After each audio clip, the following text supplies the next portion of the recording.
the lack of knowing this idea is what leads to people being attacked. If you're walking down the street and you bump into a guy and he suddenly tries to go into your space, no way you should let him into your space. If you're in a bar and some guy you never know starts getting in your face, you need to not let him be there, because all of that positioning is beneficial to him, not to you. So the basic rule we have is we do not let someone we don't know within an arm's length without somehow having our hands up. So John approaches me and I have my hands up. I am not giving off the aggressive energy. Go to attack me, John. Okay? We can make it aggressive if we need to. I've aligned my mind to the potential of an assault and I'm ready. So now shock and surprise has started to be minimized as a weapon for him. But what else is really cool about this? Who is in the best combat position? Why is that? Because my weapons are primed, my targets are locked. But there's something really, really cool about this. What's that? He doesn't know.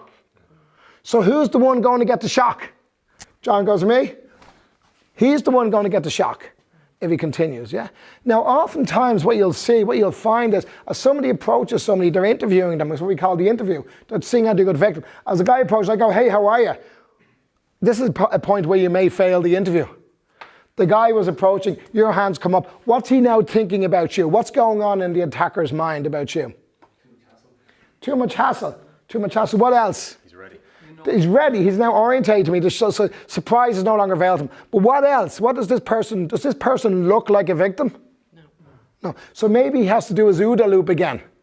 He has to go observe, orientate, decide, act. And I will tell you, I know I didn't invent this move. This move was taught to me by other amazing instructors. And the stories are amazing that when people approach, those hands go up so often, you literally just put potential attackers who are looking for an easy victim off. So here's what you're going to do. With your partner, you're going to practice this. But you're going to need to practice this for real. So how are you going to do this is you're going to be nice. You don't want to give negative energy. You don't want to give anything to these guys. So Chenzi approaches me. I go, hey, dude, how you doing? You all right? Are you okay? So he approaches him and he goes, your hands come up.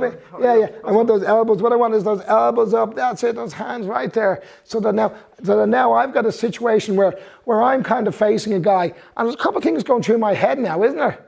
Is, okay, if I want to hit him, it's a bit more work now. If his hands are down here, I want to hit him, I just clock him. But now his hands are up. Now my world's a bit more complicated. So at one level, my tactics have to be a bit better. But at the other level, I'm kind of going, I don't know about this guy anymore. So this guy looks like he might fight back. This guy looks like he might, maybe he's not such a good victim. So I might say, I'm grandpa. We are going to go up to our partners and we're going to engage in conversation. And we're going to be nice to them. And you guys are going to be nice back to them. But the thing you're going to do is you're going to be nice with your hands up. Okay, so everybody just face the mirror with me for a second. So let's just look at that posture. And we're going to step back at an angle, slight angle. So we're going to square our body. Okay, and as we step back, we're going to bring our hands up. And what we're going to do is we're going to have our elbows in, protecting our vital organs. We're going to overlap our hands slightly so that if you actually brought your thumbs together, they'd actually be crossing. And we're going to bring our fingers up a look, so we're looking over our fingers. These hands here are no use to you. Your hands need to be in line with your eyes. You need to be seeing your fingers. So with a partner, be nice. Don't give away too much. You want this hands up to be subtle. You want it to be nice. You don't want it to be mistaken for, you don't want to create aggression in their mind. So with a partner, let's have a go now. Okay, let's go. And again, we don't want to be... And do that again, please. Yeah. Again, we don't want the hands too straight. We don't want the hands too straight. We want our elbows. As it comes in, we want our elbows in here. If your hands are straight, he comes into me. If he comes in, yeah, you can get away. If a guy knows jiu-jitsu or something, he could end up hurting your elbow or blocking your arm. But also, you've no energy in your body. Where if my hands are here and he goes to do something, now I've got the ability to attack, okay? So again, just emphasizing, this is a little bit more subtle than people think. I'm not walking down the street like this. I'm walking downtown going, out of my way. Right? What I'm actually doing is I'm using something that I can engage with the real world. And so, hey, how you doing there? How are you? So look at him, but I'm also, being nice to him. But at the same time, I'm adjusting my body. I'm adjusting my body, my elbows are in. If there's a knife there and he came to my body, like literally now, at least I can have a flinch response, can protect me, can take the weapon on the fleshy part of the body. If he comes in high, I've got the eyes, I've got strikes, which you can talk about. If he comes in with a punch, I can go in and I can defend. These are all techniques we'll be showing you later on in the course, okay? But everything, it all starts with hands up.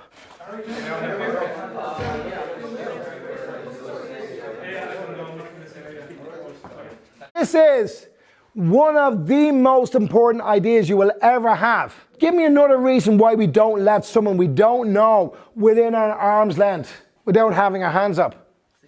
Because they shouldn't fucking be there. They shouldn't fucking be there. There's no fucking reason that someone who doesn't know me should be in my space.